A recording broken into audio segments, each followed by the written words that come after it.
Hey, what's going on, everyone? Welcome back to my channel. Well, everyone, there's nobody else here now, but somebody gave me a like before the stream got started, and that is always welcome, and that is always a good sign. Okay, let me make sure I can see myself on YouTube here. Let's see.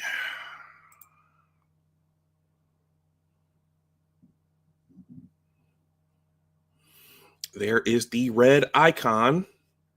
So I think what I will do is I will go over to my original channel now and make the announcement before I get started over here. So yeah, guys, I'm doing this one on a Wednesday night. I am going to use my Saturday time slot for something else. If you are subbed on my original channel, you know what that is. And you know that some people will take umbrage with me doing that, but it will be Black History Month. And yeah, I think my topic on my original channel will be worth covering. So let me, okay, click that. If you feel so inclined, let me know who is there watching me right now.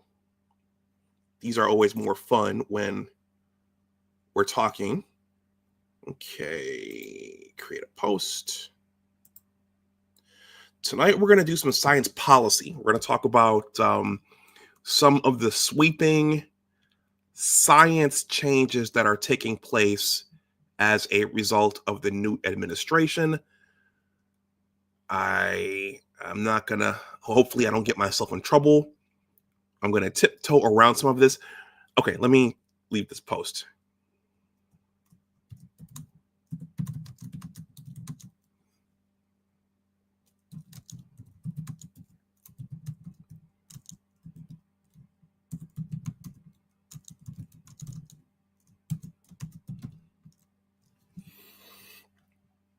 Science policy. So that's, well, it's how science translates into policy, how it translates into actual outcomes and actual dollars spent, in this instance, by the federal government. That's a big deal because a lot of science gets done.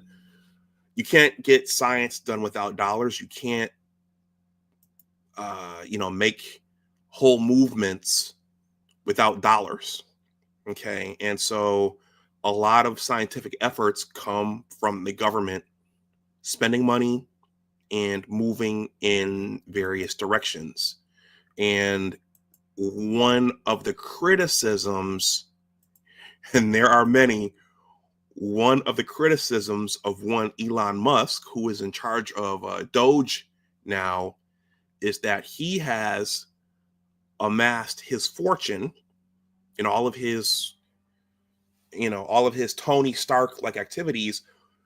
One of the criticisms of Elon Musk is all of that is due to government investment. So it makes a big deal where the government is divvying up the cash and what things it is supporting and what things the government is not supporting. So I'm going to talk about that tonight from a an objective perspective. I'm not doing this to endorse anything. I'm not saying, I'm not saying you guys should like what's going on. This is a science channel, and I'm covering science. And tonight we're gonna do some science policy. So, energy, human health, and STEM diversity. Okay, and we all know that DEI has been under attack since the administration changed over. Brent C, thank you for being here.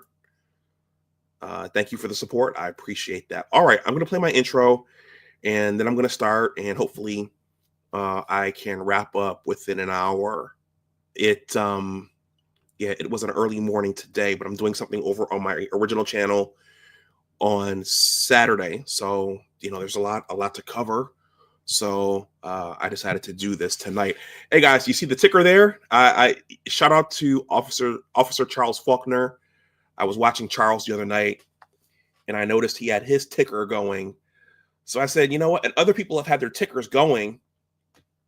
And I said, why don't I try that? This gadget has been there all this time, but I've never tried it. So my Cash App and PayPal are there if anyone wants to make a donation to the channel during this entire thing. And my name is what it's supposed to be on the last stream. I didn't change the name. It just said Big Discussions 76, but this is Big Discussions 76, Science and Technology. Okay. Brent C says exactly. Maybe China is doing the same with DeepSeek funded. Okay, I'll see you on the other side of the intro, and we're going to talk about some of the updates in science policy.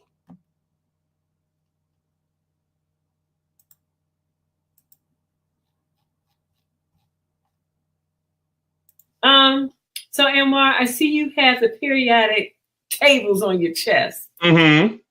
So what's that all about? Why are you walking around with a chemistry chart on your chest? Well, Cheryl, so this channel is a STEM channel. So when I was conceiving of it and figuring out how to grow it, I figured I should have some t-shirts to go with it. So the periodic table is critical to most of the scientific fields. Welcome to Big Discussions 76, Science and Technology. Science and technology are all around us all of the time, and there are always science and technology stories to tell.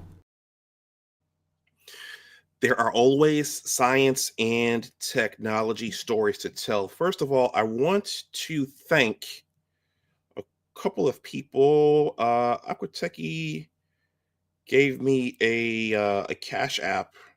He sent a Cash App on Saturday, and I forgot to do one of his jazz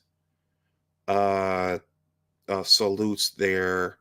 But also Michael Churchill, thank you for your Cash App on Saturday. So a quick factoid, guys.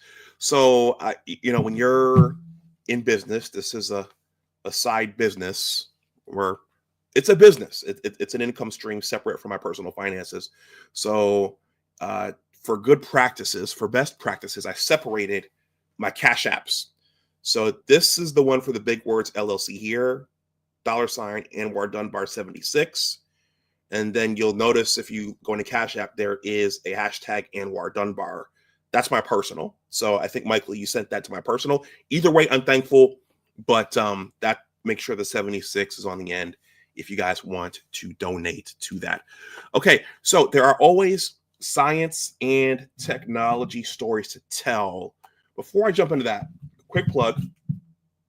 This is my book project. You see, I have scientist, author, blogger, content creator, The Engineers of Western New York Basketball Story, Part 1, Innocent Basketball Dreams.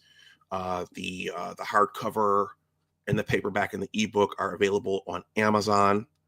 Okay, and I'm going to be selling signed copies on my store. And I'm gonna for my viewers here, I'm gonna discount the price.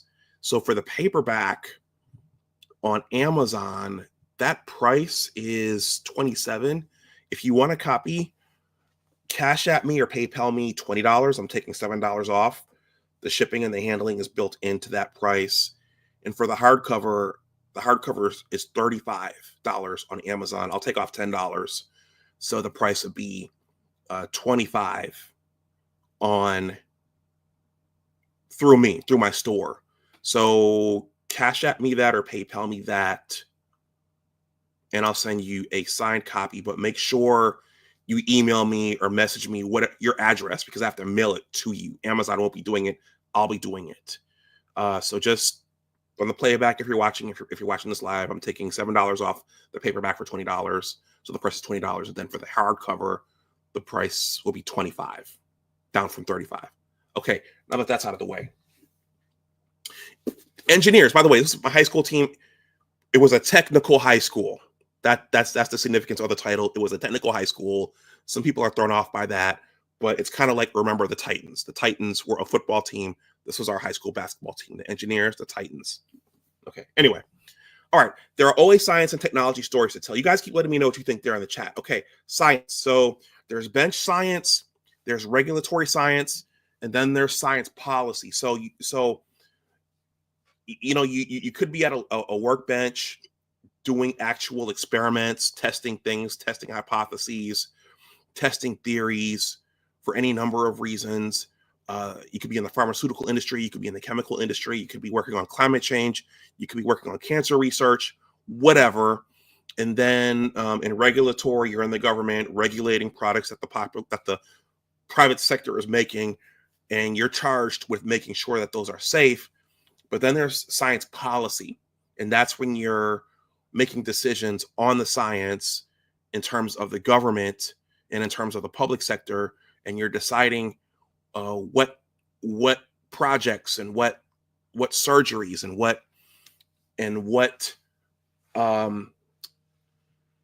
how energy will be harnessed and created. You'll be deciding medical procedures. I'm going to talk about that. You're going to be deciding whether or not to put money into diversity initiatives. I'm going to cover all of those things tonight, hopefully within an hour, but that's science policy. And part of that involves who you put in office. That part of that involves who you vote for and what that person represents. And so there's the science policies of the current administration and the previous administration are like night and day. Okay, they're literally like night and day. And amongst all the sweeping executive orders, I'm not saying anything is good or bad here, but there's science involved in those. Before I jump in, we're going to start with energy, and then human health, and then what's the third one? I wrote this down. So energy, a little technology, human health, and then I'm going to end with some STEM diversity, because I receive a newsletter, and someone sent a newsletter regarding STEM diversity. All right, so before I want to make these fun, so I'm gonna play two shorts. Salute to the Equalizer, Sal. Thank you for stopping through, and AB Media, the Black Manosphere's political pundit. Thank you for stopping through. We're gonna do two shorts here, and then I'll jump in to the stuff I think AB Media is really, really gonna love. So let's start with, make sure I can see myself here first.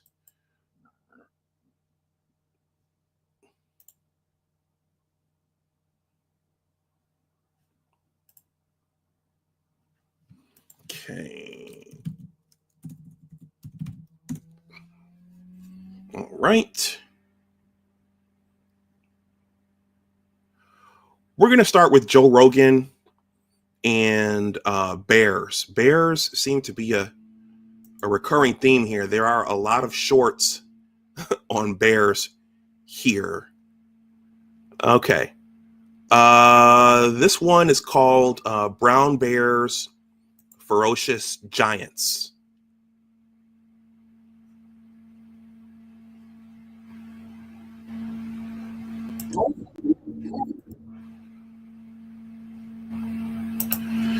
Just to make these a little bit fun, fair use.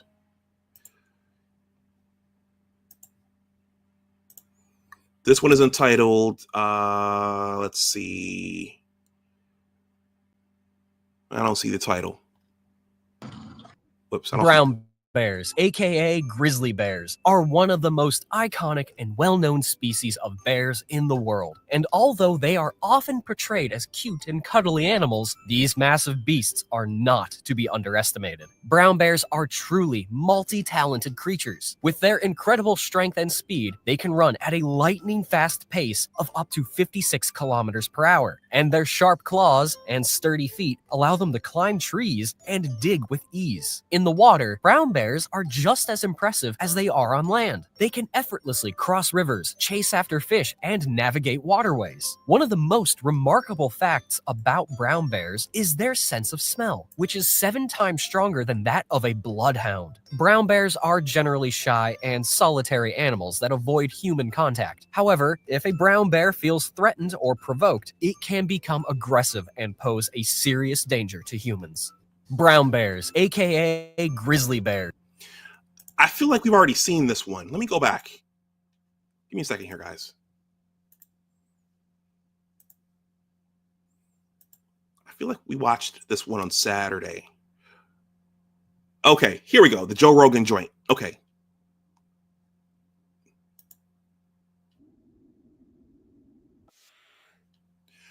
So for those who don't know, there was an internet thing here years, well, not years ago, but over the last year or the year before that, about choose the man or choose the bear. And it looks like Joe Rogan has a fascination with bears as well. Fair use. Idea of what a bear is. Yes. Teddy bears Go back. Okay. are a very unique animal. We have this idea of what a bear is. Yes. Teddy bears and Yogi and fucking Coca-Cola commercials. Now this is where it gets really fucked up. And Yeah. they're cannibals. 100% of them are cannibals. Yeah. One of the bears kill and start consuming a cub. Oh yeah. The female scared the bear off and then ate her own kid. Yeah.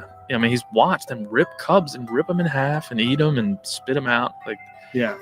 and once you've seen that, you're no matter how many bear cartoons we show, no matter how many times the bear has suspenders on and is talking to us, it doesn't change. No matter how many times we name a bear, it doesn't change the bearness of the animal. It doesn't change its prime. It's a different animal. It's a different kind of animal. Bears are very Yeah, so there was this thing going on around about choose the man or choose the bear as part of this gender thing that's going on. Okay.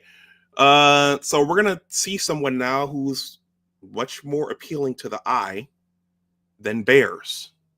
Let's take a look at Dr. Rachel Ross. I haven't seen Doug lately, but Doug said, Dr. Dunbar, you should try to partner up with Dr. Rachel Ross.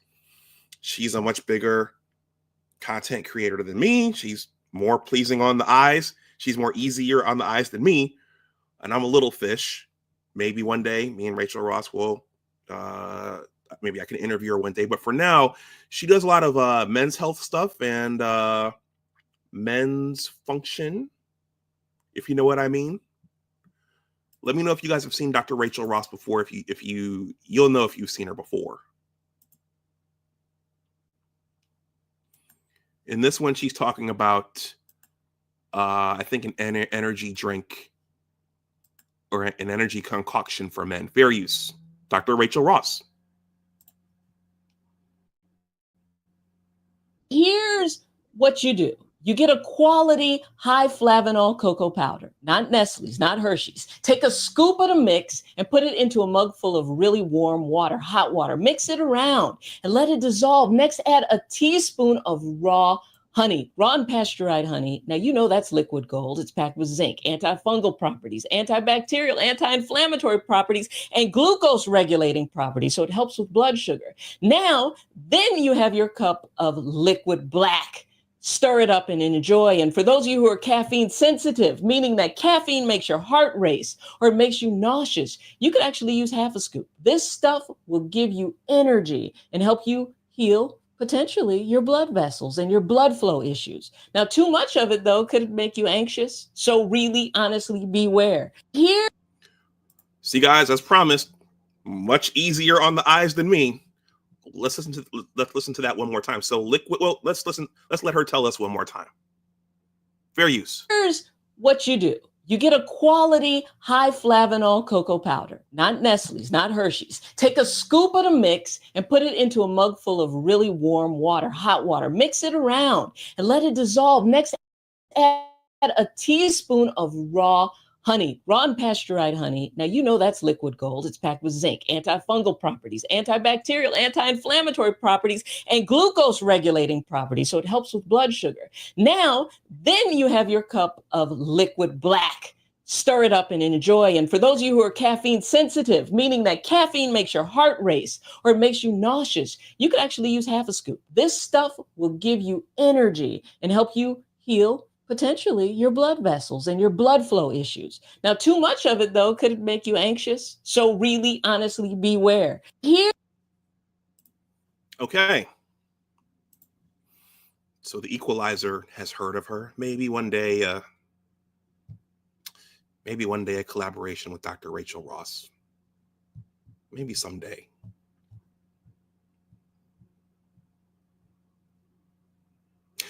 Anyhow, let's hear what JD Vance had to say to Margaret Brennan.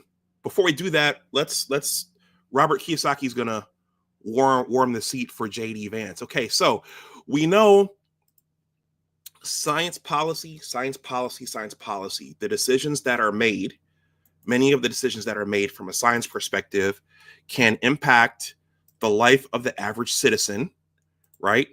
And quality of life in the country. Okay, so we know that under the previous administration, under the Biden administration, Salchi, you probably know this cold turkey, we experienced inflation. The prices went up, things got more expensive, and immediately after President Biden took the oath of office, gas prices went up. And gas prices, energy prices, those impact everything. So as we were going through this election cycle, a lot of things were being said, but I said here on the channel that energy policy, the amount of petroleum and oil that we have and that we refine and we drill and we pull out of the ground, that's going to impact everything. It's going to impact food prices. It's going to impact heating your home. It's going to impact you putting gas in your car. Energy is essential. So you can impact the quality of life and the prices of everything in the economy just with the right energy policy. So I found this really, really cool video by Dad Saves America. This is one of my favorite channels now. And he hosted Robert Kiyosaki. And they talked money. But at the end, Robert said something very, very interesting about gas and petroleum and energy and President Biden. This was well in advance of the election. Okay. I'm going to cue this up right now. And then we're going to bring on JD Vance and Margaret Brennan. Salchi says, the doc's type, an attractive woman with a big brain. Yeah, Dr. Rachel Ross, she's a real looker. Michael, thank you for stopping through. Michael? Okay. Robert Kiyosaki, and I think his name is John Popola. Dad Saves America. Robert is going to be, he's going to talk about oil drilling and what happened immediately after President Biden took the oath of office. Fair use. Well, he's technically a criminal. Yeah. Now, when he cut, his first act was to cut the Keystone XL pipeline, and I went to Kings Point. Okay, I'm an oil man. My first job was with Standard Oil. I understand oil. When he cut the pipeline, I own oil wells. And the moment he cut the pipeline that day, oil went under Trump. I was selling oil for $30 a barrel. Next day was 130. So that's what. So he lined your pockets with that. I almost voted for Biden after that one. Trump kept the prices down. And so at 130, I'm making money hand over fist, but I knew exactly what he was doing because that's what Marxist guys did. By raising the cost of living or inflation, you now have two classes. So what Biden did was he created another class called the upper middle class became poor. He did it intentionally. I watched that going, God, why? And so you notice what's happened, and then you see homelessness increase and all this stuff. It's intentional. And that's what Trump was fighting, the deep state or the dark side, or whatever he was fighting. Salchi, you're from the financial sector. Is that true? Did that create two classes? Did that really stratify everything out like that? Let's watch that one more time. A lot of people don't like Robert Kiyosaki. They think he's a con man and a hustler. But I enjoy his commentary.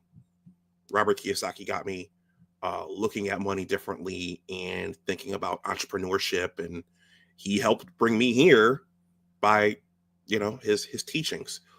Let's listen to that one more time. So, energy impacts everything, and when President Biden came in, he cut the Keystone Pipeline. Gasoline went up. Kareem Austin, thank you for stopping through. The Equalizer says Robert Kiyosaki is correct. The Equalizer is an aficionado in all things financial. Okay, let's watch that one more time.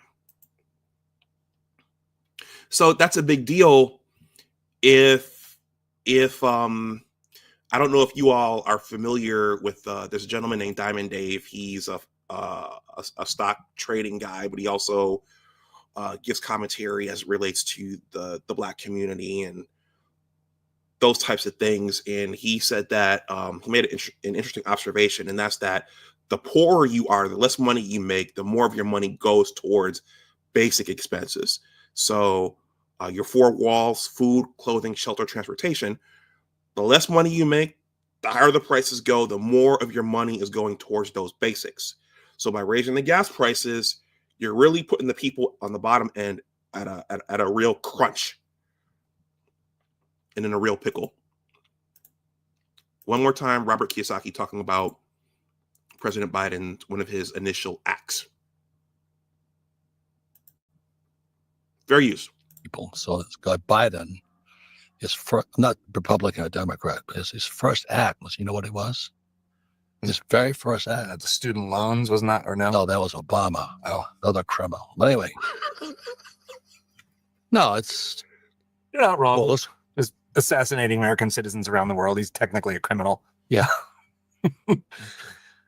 Now, when he cut, his first act was to cut the Keystone XL pipeline. And I went to Kings Point, okay? I'm an oil man. My first job was with Standard Oil. I understand oil. When he cut the pipeline, I own oil wells. And the moment he cut the pipeline that day, oil went under Trump. I was selling oil for $30 a barrel. Next day was $130.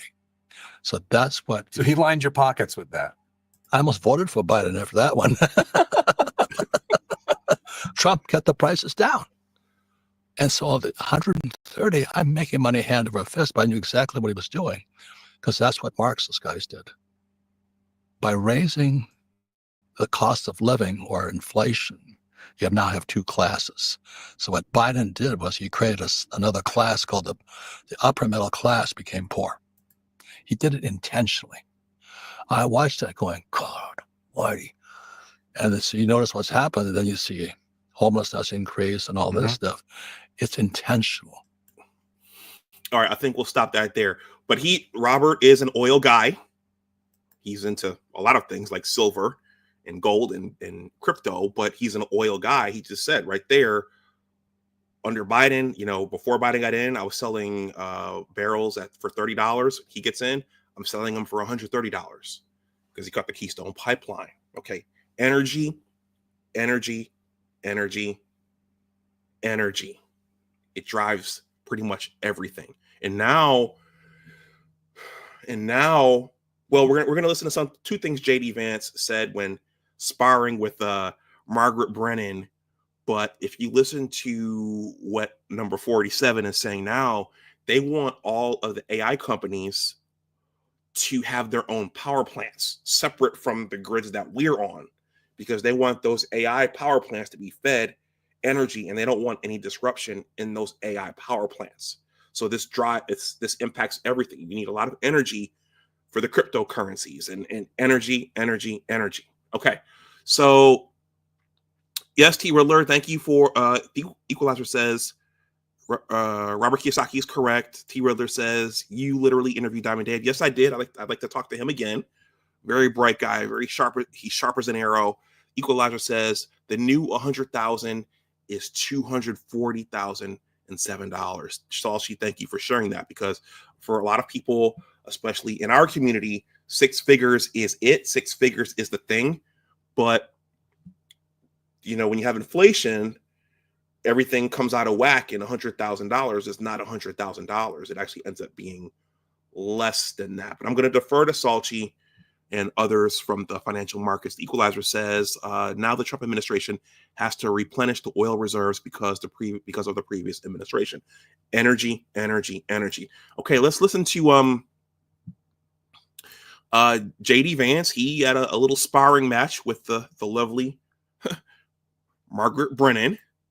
She's married. And I think Margaret Brennan and Nora O'Donnell, I think they did the vice presidential debate when JD sparred with Tampon Tim. I'm sorry, I need to remain impartial, but I think they moderated that debate, Tim Walz and JD Vance. So JD Vance is quite familiar with Margaret Brennan. All right, so let me pull this up. This first snippet I'm going to play is going to involve AI, because they did venture into AI. So the Trump administration wants the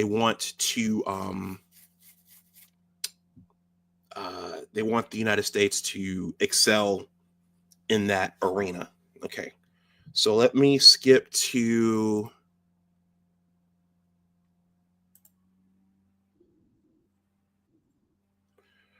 a minute 30, and I'll just play a few seconds of this so we could hear what JD's saying. Beard game, everybody. Beard game. Fair use, fair use.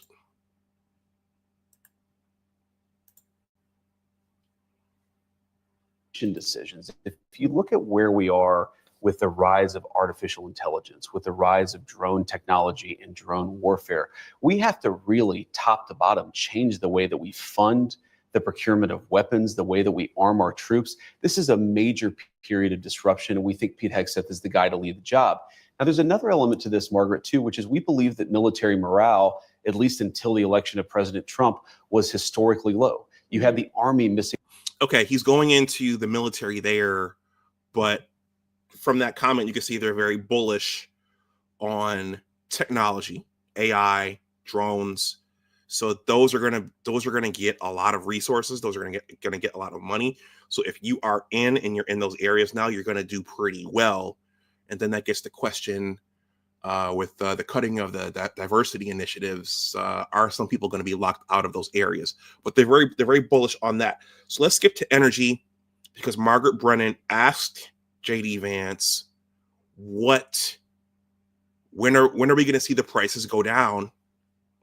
And let's see where JD goes. He went right to what Robert Kiyosaki was talking about with Dad Saves America.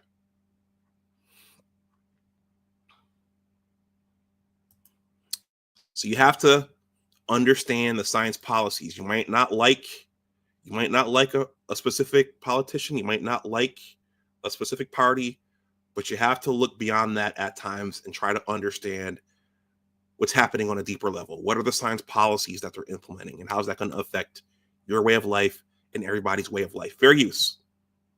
Those services to their core mission of identifying information that's going to keep us safe. You campaigned on lowering prices for consumers. We've seen all of these executive orders. Which one lowers prices? We have done a lot, and there have been a number of executive orders that have caused already jobs to start coming back into our country, which is a core part of lowering prices. More capital investment, more job creation in our economy is one of the things that's going to drive down prices for all consumers, but also raise wages so that people can afford to buy the things that they need.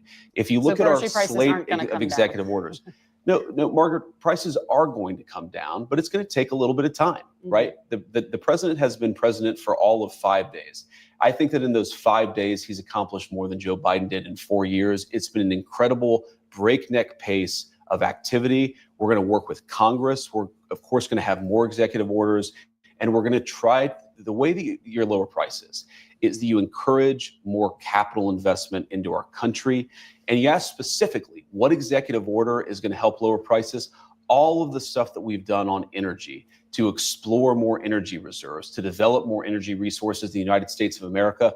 One of the main drivers of increased prices under the Biden administration is that we had a massive increase in energy prices. Donald Trump has already taken multiple executive actions that are going to lower energy prices. And I do believe that means consumers are going to see lower prices at the pump and at the grocery store, but it's going to take a little bit of time. Rome wasn't built in a day. Yeah. And while we've done a whole lot, we can't undo all of the damage of Joe Biden's presidency Well, there are a in lot of 4 things days. that contribute.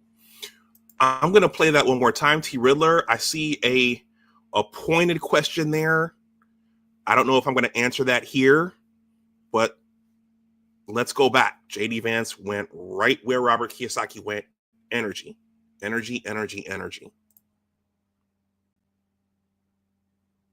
Fair use, fair use.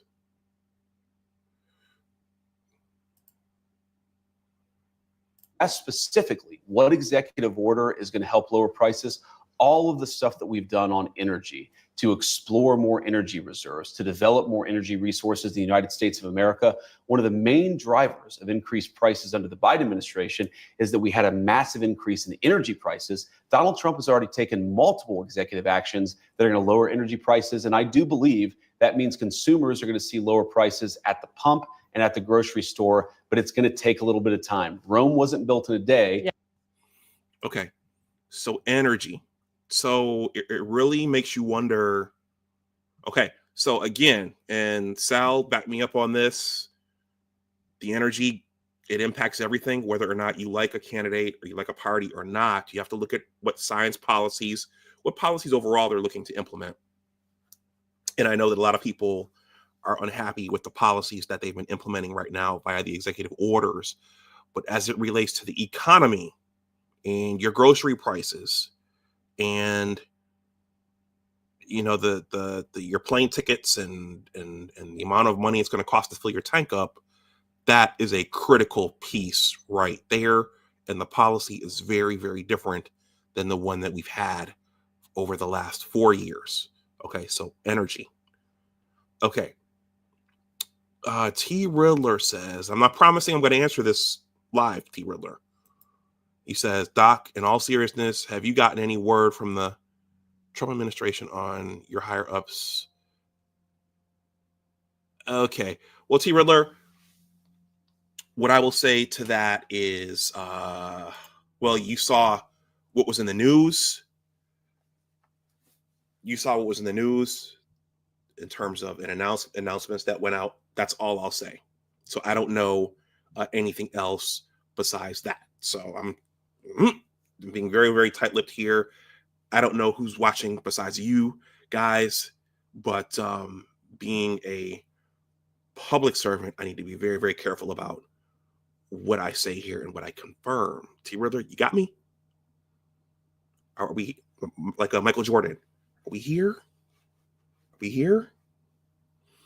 Okay. So that's JD Vance on the economy and bringing prices down. Okay. Today, Robert F. Kennedy Jr. We'll watch a few minutes of this. We won't watch the whole thing. This is about 8 minutes. Robert F. Kennedy Jr. Speaking of sparring, Robert F. Kennedy Jr. sparred with Senator Elizabeth Warren. Okay, I would use her nickname, but I need to keep a low profile and stay respectful here. But this gets to Robert F. Kennedy Jr. and I've watched a lot of his podcasts, particularly the ones about his father and his uncle being assassinated and getting assassinated and who was all behind it. It's very, very fascinating stuff. I like presidential history. I like U.S. history. I like learning about wars and presidents and all those things. But I like a lot of what he has to say, and if he was given a fair chance to run on his own, maybe I might have considered RFK Jr. But he has clicked up with Don Cheeto, and he is vying for the Director of Health and Human Services. So for those of you who don't know, Health and Human Services, they're over the NIH, okay? They're over the FDA, okay? And I believe they're over the CDC, okay? And Robert F. Kennedy Jr. was ostracized for his views on immunizations. I'm not going to say the V word because YouTube is, I don't know if YouTube likes that or whoever. He was very skeptical about immunizations, and also particularly during the World Health Crisis. See, I'm substituting words there because the bots are listening, and if you say the wrong thing, they'll take it down. So he was very skeptical about immunizations, particularly during the World Health Crisis, and also he's skeptical about chemicals that are in our food and chemicals that private sector food companies are putting in our food, and the link to those chemicals to disease. So he's a pretty revolutionary guy, and he's has an interest in human health and food and medicines. Okay, so he sparred today a little bit with Elizabeth Warren. I was watching some of it live, but we're gonna watch a little bit of it, and then I'm gonna end with in a newsletter reacting to the effect of these executive orders on STEM diversity. Okay, so Robert F. Kennedy Jr. and Senator Elizabeth Warren. Let's see. Ebony Knight says, for the content. For the content. Are you thanking me for the content, or did you drop something in the collection plate? Oh. Let's see here. I think you're thanking me for the content. Well, you're welcome for the content. Thank you guys for watching me here. I don't know if Dr. Tia-san Johnson or the master teacher or anyone else is on, but yeah. Let's see. Okay. Let me look over here. You guys keep letting me know what you think there in the chat. T. Riddler, you and your pointed questions, man. You and your pointed questions.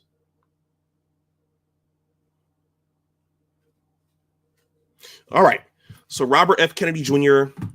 sparring and jousting with Senator Elizabeth Warren.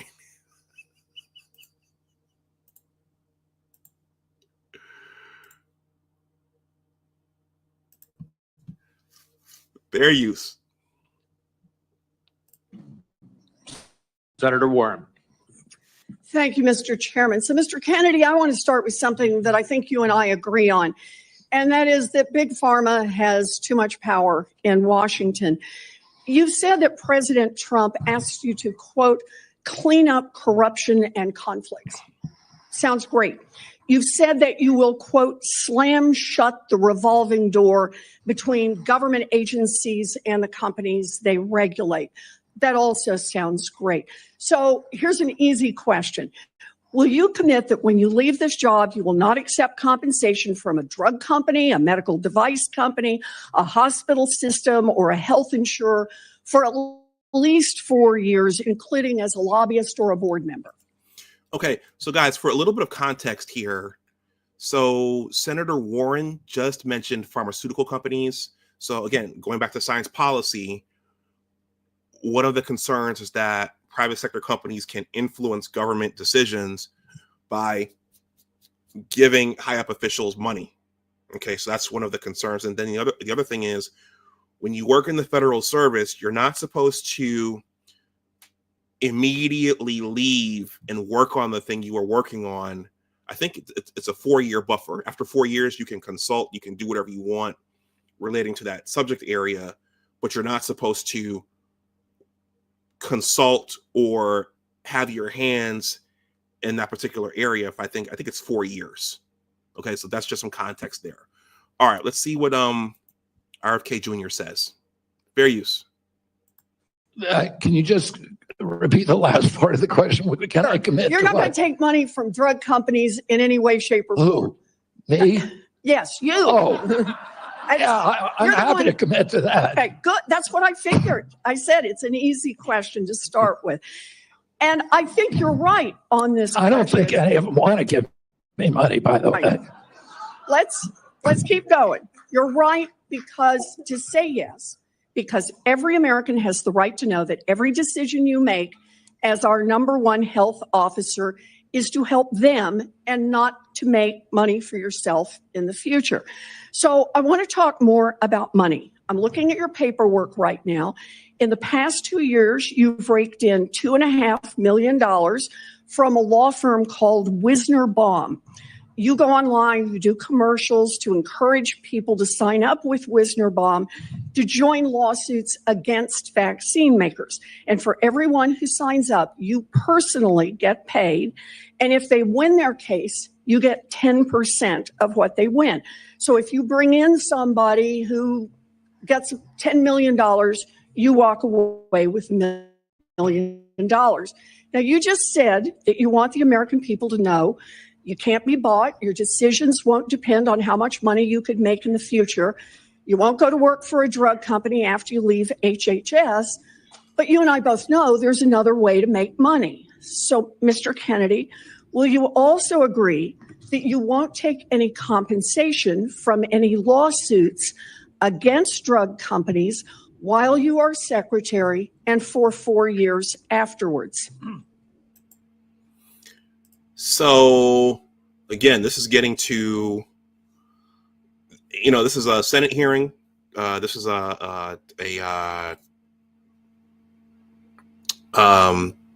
presidential nominees have to testify, and senators have to have a chance to ask them questions and grill them. This Senator Warren is certainly giving off the Karen energy here, but she's basically trying to say, okay, are you gonna benefit from this? Are you gonna try to financially benefit from this when you finish? Which many high government officials do. So if he were to do that, that wouldn't be unusual. But it's not unusual for these people to get harangued at these hearings when they're trying to get these appointee positions. So we'll listen to his answer, then we'll move on to the letter on STEM diversity. Fair use. Oh, by the way, his voice. I did look up why Robert F. Kennedy Jr. talks like that. Why he talks like this? My uncle was assassinated. The CIA had to. And Mr. Kennedy, if you see that, that's no disrespect. But I did wonder why he talks like that. Because most of the Kennedy men, they talk like this. We're gonna end all wars. We're gonna ask not what your country can do for you. Ask what your country can ask what you can do for your country. Let me do that again. Ask not what your country can do for you. Ask what you can do for your country. Most of the Kennedy men talk like that. But he's got that thing. And I did look it up. And since this is a science channel, let's look it up right now. Robert F. Kennedy Jr. voice condition. Google is smart. It knows when you check something on your phone, your PC knows as well. So this AI is getting very, very smart. All right.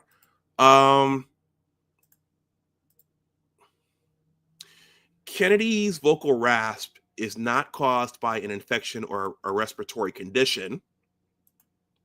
He has spasmodic dysphonia, a rare neurological condition in which the muscles that open and close his vocal cords spasm involuntarily, creating a strained or strangled quality to his speech.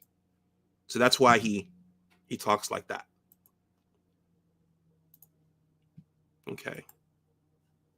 All right, let's see what his answer to Elizabeth Warren is. The Equalizer says, hold that thought, Elizabeth. Do you ask and remind your colleagues the same question? Yeah, so that gets back to what I just said about most most of them, a lot of politics is theater.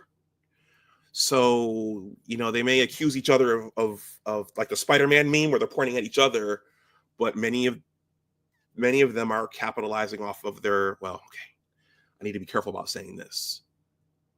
I'll just say that it's thought that many of them are capitalizing off their positions while they're in, and then especially when they get out. I had to try to soften that a little bit. So let's see what RFK Jr. Has to say. And hopefully if he gets in, he won't suffer. It sounds like he's trying to make real change. Hopefully when you start messing with the money, bad things happen. So hopefully he does not suffer a similar fate to his father and his uncle. Well, I'll certainly commit to that while I'm secretary. But I do want to clarify something because you're making me sound like a shill. I put together that case. I did the Science Day presentation to the judge on that case to get it into court. Mr. Kennedy, it's just a really simple question. Yeah, You've taken in $2.5 million. I want to know if you will commit right now that not only will you not go to work for drug companies, you won't go to work suing the drug companies and taking your rake out of that while you're a secretary and for 4 years after. It's just I'll commit to not taking any fees from drug companies while I'm secretary. No. I'm asking about fees from suing drug companies. Will you agree not to do that? You're asking me to not sue drug companies, No, and I'm not going to agree to that. Drug companies as much as you want. I'm not going to agree to not sue drug companies or anybody. So let's do a quick count here of how, as Secretary of HHS, if you get confirmed, you could influence every one of those lawsuits. Well, let me start the list. You could publish your anti-vaccine conspiracies, but this time on U.S. government letterhead, something a jury might be impressed by. You could appoint people to the CDC vaccine panel who share your anti-vax views and let them do your dirty work. You could tell the CDC vaccine panel to remove a particular vaccine from the vaccine schedule. You could remove vaccines from special compensation programs, which would open up manufacturers to mass torts. You could make more injuries eligible for compensation, even if there is no causal evidence. You could change vaccine court processes to make it easier to bring junk lawsuits. You could turn over FDA data to your friends at the law firm, and they could use it however it benefited them. You could change vaccine labeling. You could change vaccine information rules. You could change which claims are compensated in the vaccine injury compensation program. There's a lot of ways that you can influence those future lawsuits and pending lawsuits while you are Secretary of HHS. And I'm asking you to commit right now that you will not take a financial stake in every one of those lawsuits so that what you do as Secretary will also benefit you financially down the line. Okay, so again, she's really whacking him on the immunization piece because he was skeptical about immunizations, particularly in the World Health Crisis. So I promise we'll listen to his answer and then I'm going to bring this to a close. Fair use.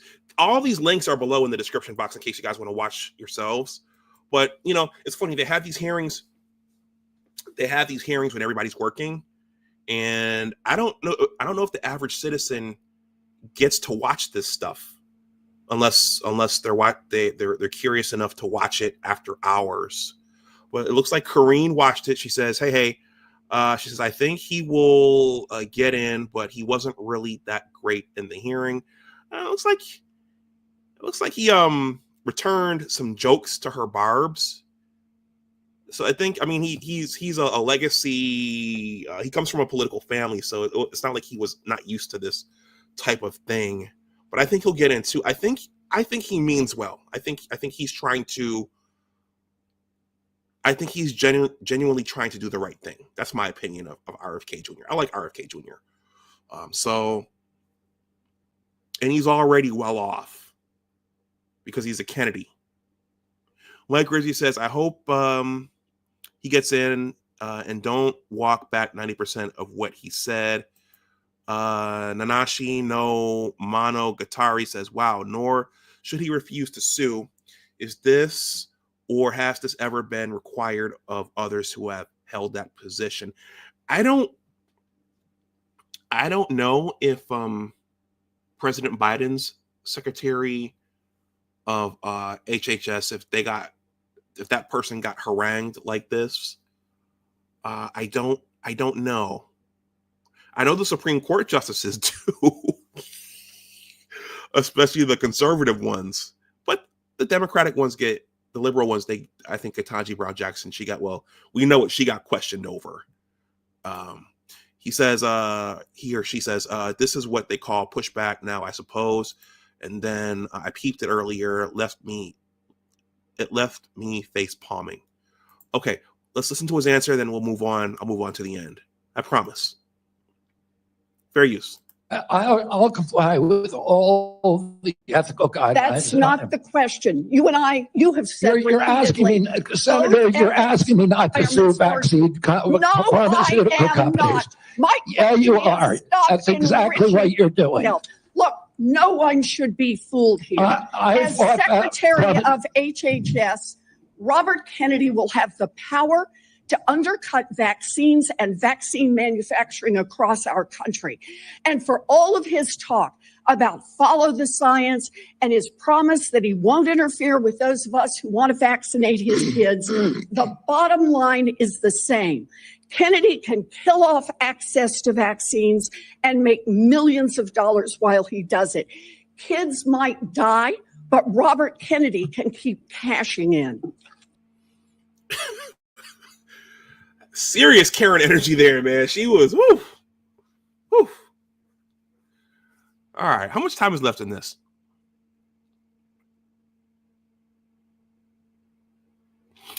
You know what, guys? There are 2 more minutes left. Let's finish this one. Let's finish it. Let's just finish it. I want to see how Robert comes back against her. Fair use. What say you, RFK Jr.? Senator, I support vaccines. I support the childhood schedule. I will do that. The only thing I want is good science, and that's it. How about then say you won't make money off what you do as Secretary of HHS? Before we go to Senator Tillis, I think it would be important for me to make it very clear that Mr. Kennedy has gone through the same Office of Government Ethics process as every single other nominee in the Finance Committee this year and in previous administrations. In addition to listing his assets, including the items that you've identified, he has signed an ethics letter that has been reviewed by the Office of Government Ethics concerning any possible conflict in light of its functions and the nominee's proposed duties.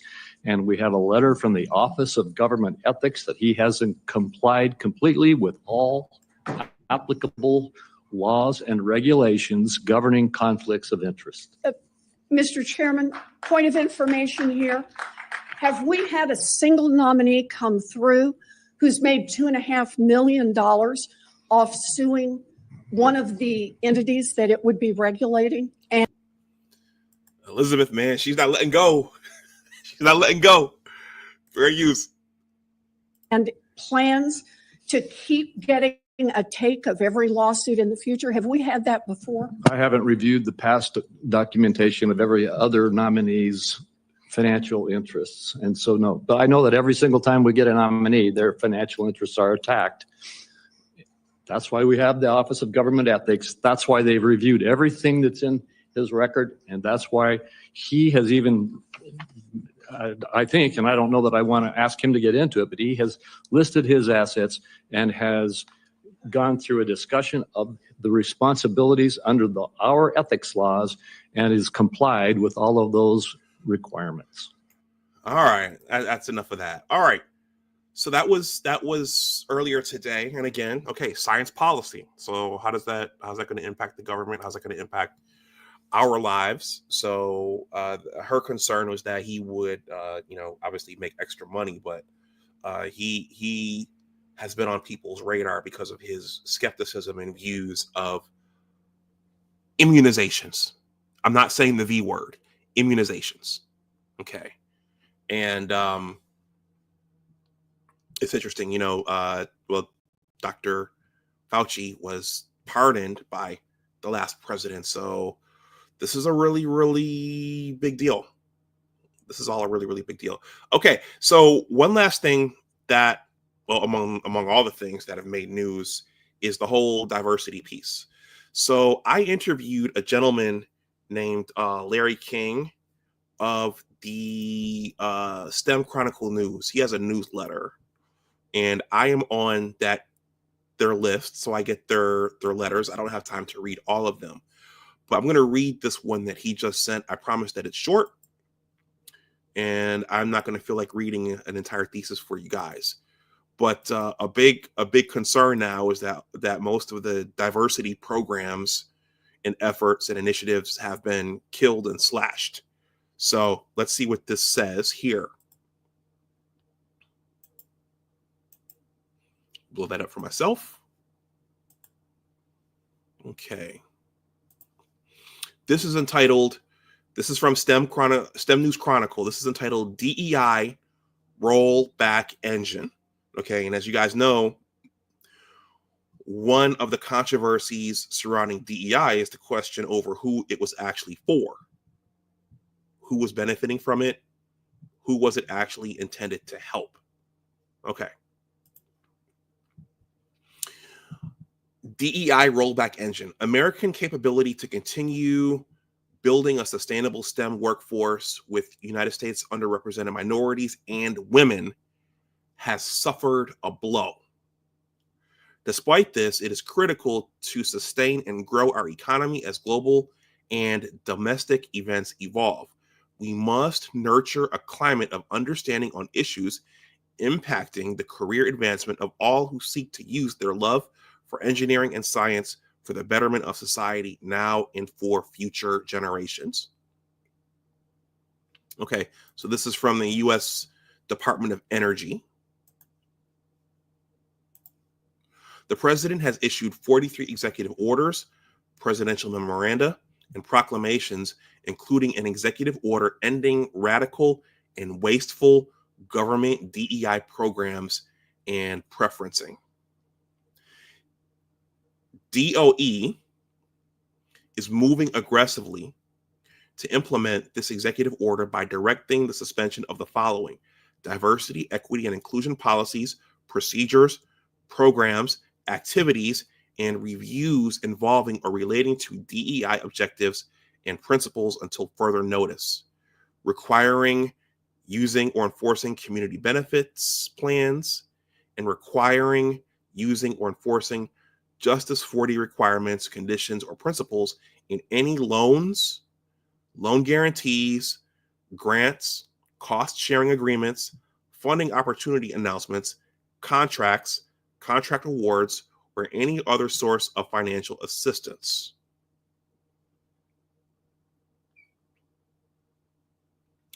The Office of Science is immediately ending the requirement for promoting inclusive and equitable research plans in any proposal submitted to the Office of Science. Okay, so this gets back to merit-based, being more merit-based as opposed to granting things based upon race or gender. Okay. Atmosphere. A few years ago, diversity, equity, and inclusion was heralded as the solution to workplace inequities. It promised a future where marginalized voices, justice-impacted individuals, and underrepresented communities could find fair footing in a corporate world long shaped by systemic bias. Yet today, DEI stands on shaky ground, branded as divisive, politicized, and expendable.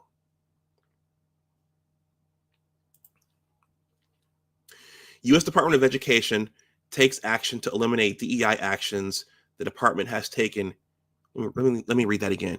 U.S. Department of Education takes action to eliminate DEI actions the department has taken include dissolution of the department's Diversity and Inclusion Council effective immediately. Background: the Diversity and Inclusion Council was established following Order 13583 under then President Obama. President Trump has rescinded the executive orders that guide the council and issued a new executive order ending radical, wasteful government DEI programs and preferencing. That terminates groups like the Diversity and Inclusion Council. DEI documents issued and related actions taken by the council have been withdrawn. Okay, we're at the end here, guys. Dissolution of the Employee Engagement, Diversity, Equity, Inclusion, Accessibility Council within the Office of Civil Rights, effective immediately and pursuant to President Trump's executive order ending radical and wasteful government DEI programs and preferencing. Cancellation of ongoing DEI training and service contracts with a total of $2.6 million. Withdrawal of the department's equity action plan. Placement of career department staff tasked with implementing the previous administration's DEI initiatives on paid administrative leave, and identification for removal of over 200 web pages from the department's website that housed DEI resources and encouraged schools and institutions of higher education to promote or endorse harmful ideological programs. Indeed, this will be an interesting next 4 years, and the corporate sector is pressured to follow suit. These are some of the companies that have retreated from DEI: Target, Meta Platforms, McDonald's, Tractor Supply, Amazon, Ford, Lowe's, Harley Davidson, John Deere. NSF Director Sethuraman Panchanathan announced the National Science Foundation has closed the Office of Chief Diversity and Inclusion Officer and is taking steps to terminate all DEI-related contracts, citing the executive order as the reason. I think this is the final paragraph.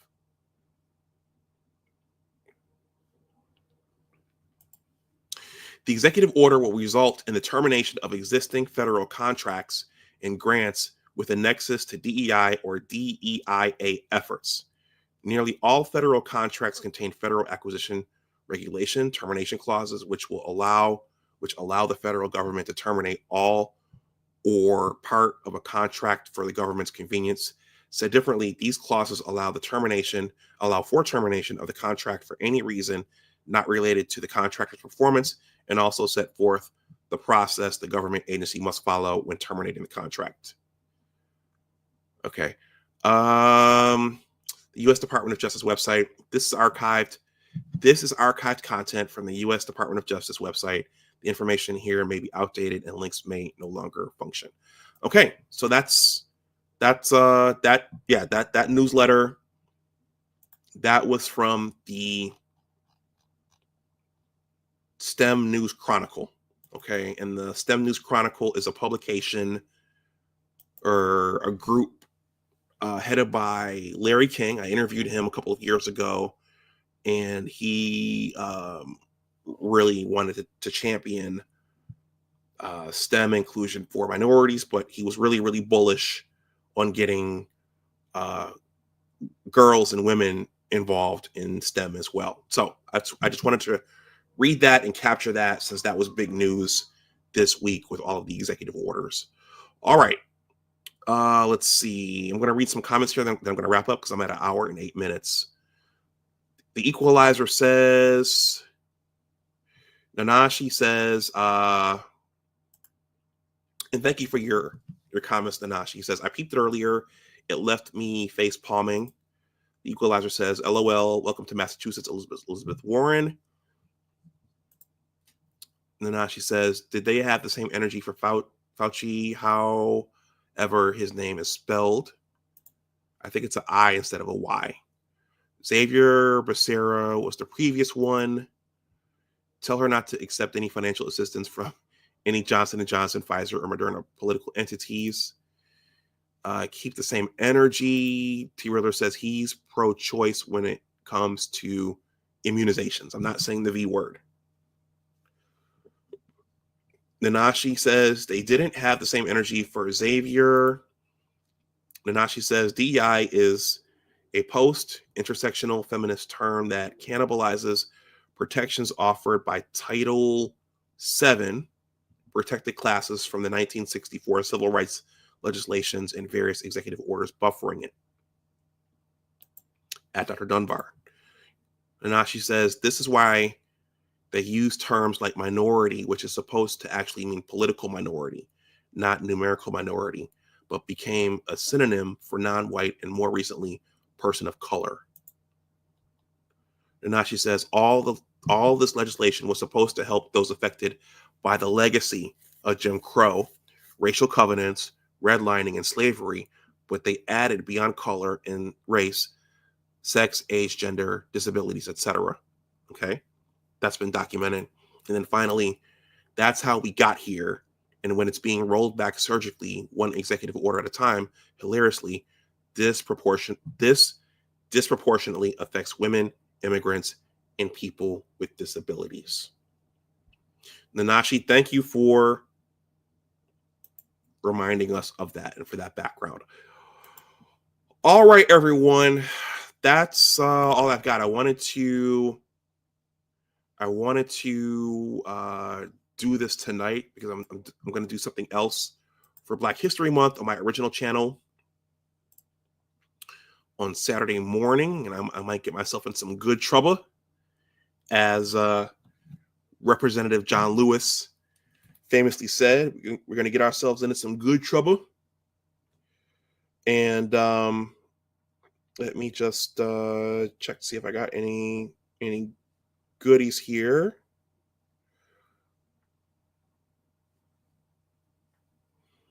And it's okay if I don't.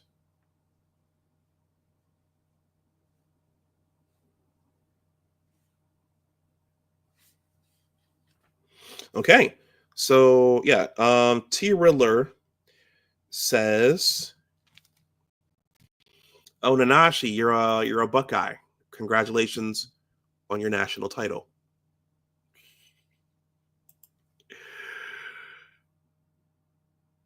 And then T. Riddler says, "What do you know about Setharaman?"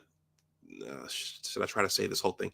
Setharaman Panchanathan. Setharaman Panchanathan. Honestly, T. Riddler, I do not know a lot about that individual. But since you asked, let's take a quick look and let's learn together before I wrap this up. Setharaman.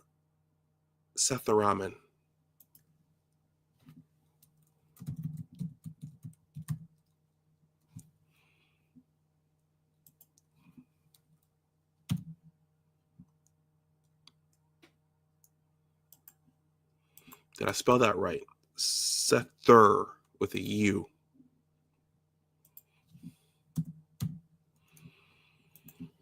Okay, computer scientist.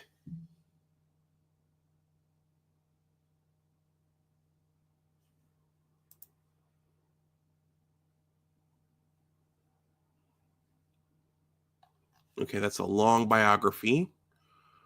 Let's see if I can find a shorter one.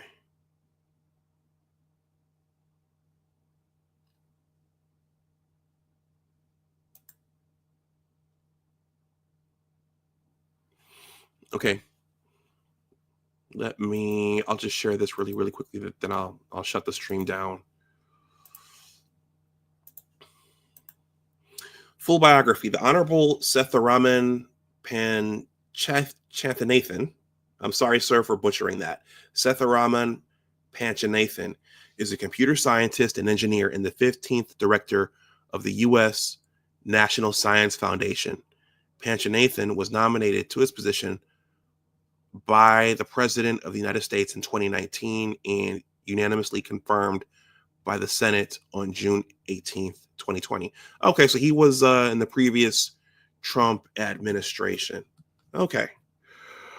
All right, everyone. That's all I've got. So I'm going to wrap this up. Thank you for those of you who hung out and listened to watched JD Vance joust with Margaret Brennan, and Elizabeth Warren joust with RFK Jr. And you guys also listen to my summary of what's happening with STEM and DEI now. All right, everyone, I'm going to wrap this up. Please like, share, and subscribe. If you're watching this on the playback, my Cash App and PayPal are below in the description box. If you have any thoughts on any of this, please leave those in the comments section below. And yeah, with that, let me show this one more time. My book. I think I'm gonna, for you guys, the hardcover on Amazon and right now on my online stores, the price for this is $35. I'll take $10 off. If you want to buy a copy, just Cash App me the $25 or PayPal me the $25. But you have to send me your mailing address as well. And for the paperback, the price on Amazon and on my store right now is $27. I'll take $7 off. That's $20. But Cash App and via Cash App or PayPal. But make sure you send me your mailing address as well if you want one. Yeah, T-Riller, this is my favorite bucket hat. I have several, but there's so many colors here on the periodic table that pretty much every hat goes with this shirt and my other periodic table shirt. All right, everyone, enjoy the rest of your night. I'll see you on the YouTube streets. I'll see some of you on Saturday morning, and I'll see you next time. As always, remember that your attitude determines your altitude. Always try to do your best. Take care, and I will talk to you the next time. And remember, everybody, it's important to understand the science, and it's important to understand the policies that are being proposed and also the policies that are being implemented. Okay, and you don't just want to support a candidate because they're your skin color, or you just don't like what they said, or they play a saxophone, or they're suave, or they're the first this or the first that. You want to understand what they're talking about and what they're looking to implement. And also when they reverse positions, because Madam Vice President Harris, if you remember partway through the election, she had to reverse her position on fracking. That was energy. Someone told her, look, someone probably basically told her what Robert Kiyosaki was talking about with Dad Saves America and what JD Vance said. We've got to get these energy prices down. And that's funny. The funny thing is that I'm not piling on T-Riddler. That's funny. You better thank a union member. Yeah. So her soror, Sunny Hostin, we all know Sunny Hostin from The View. Sunny Hostin attempted to throw her an alley-oop, and all Kamala had to do was catch it and dunk it. So Sunny said, what would you do differently? What would you change from what is happening right now in President Biden's administration? And she had that, well, I wouldn't change anything. There's nothing I would change. That was a slam dunk right there. We need to change our energy policy. That will alleviate some of the financial stress. Anyway, all right, everyone, enjoy the rest of your nights. I'll talk to you the next time. Take care. Bye-bye.